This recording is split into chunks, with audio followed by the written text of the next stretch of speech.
পাঁচ দফা দাবি আদায়ের লক্ষ্যে জামায়াতে ইসলামী সহ ৮ দলের মহাসমাবেশ আজ। এতে যোগ দিতে ঢাকায় আসছে নেতাকর্মীরা।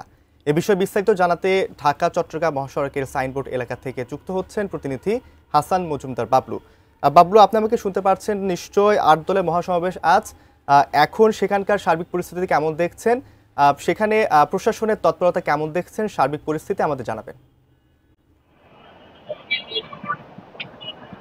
জি, আপনি যেমনটি বলছিলেন যে জুলাই সনদ বাস্তবায়ন এবং শাপলা চত্বরে গণহত্যার বিচার এবং নির্বাচনের আগে যে গণভোট সেই পাঁচ দফা দাবিতে কিন্তু ঢাকায় আজকে সমাবেশ করবে জামাতে ইসলামী সহ ইসলামী সমমনার ৮টি দল। এবং এই মুহূর্তে আমি রয়েছি ঢাকা চট্টগ্রাম মহাসড়কের সাইনবোর্ডে। আসলে সভা সমাবেশ যখন হয় বা সভা সমাবেশের জন্য যখন ডাকা হয় তখন কিন্তু সাধারণ মানুষের মাঝে উদ্বেগ উৎকণ্ঠা থাকে, অন্যদিকে নেতাকর্মীদের মাঝেও কিন্তু প্রাণের সঞ্চার ঘটে আমরা যেমনটি দেখেছি। আমি এই মুহূর্তে যে জায়গাটিতে রয়েছে আপনি দেখছেন যে এই সকালবেলা কিন্তু অফিস আদালতে যাওয়ার সেই সময় কিন্তু তারপরেও কিন্তু এখানকার মানুষজন ঠিক মুখিয়ে আছে, দাঁড়িয়ে আছে, গাড়ি পাচ্ছে না। আর এছাড়াও যে এই সড়ক দিয়ে কিন্তু পূর্বাঞ্চলের প্রায় ২১ জেলার যাত্রীরা যাতায়াত করে। ইতিমধ্যে আমরা জেনেছি যে জামাতের সহ ইসলামী সমমনার যে কর্মী সমর্থকরা রয়েছে তারা কিন্তু ঢাকায় প্রবেশ শুরু করেছে। তারা যে যার মতো করে কিন্তু জানেন যে শীতের সকাল, বাস যুগে কিন্তু তারা কিন্তু যে যার মতো করে কিন্তু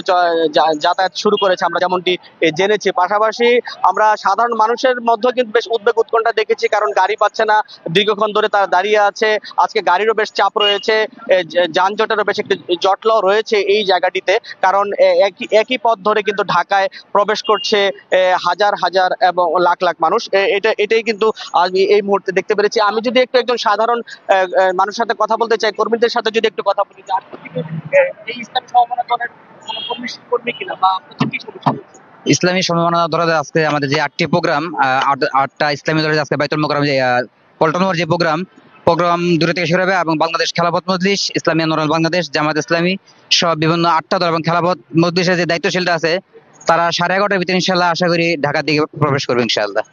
আর আমাদের যে বাস্তবায়ন ৫ দফা দাবি হচ্ছে জুলাই সনদ এটা বাস্তবায়ন করতে হবে, পিয়ার পদ্ধতি নির্বাচন এই বিষয়ে এবং শাপলা যে গণহত্যা এই বিষয়ে আমাদের যে প্রোগ্রামে ডাকা হয়েছে। আপনি শুনলেন যে একজন কর্মী, তিনিও কিন্তু তাদের যে দাবিগুলো আছে তিনিও কিন্তু জানেন যে এই দাবিগুলো তারা পূরণ করতে হবে এবং এই দাবিগুলো পূরণ না করে আসলে তারা ঘরে ফিরবেন, এমনই তিনি বার্তা দিচ্ছেন।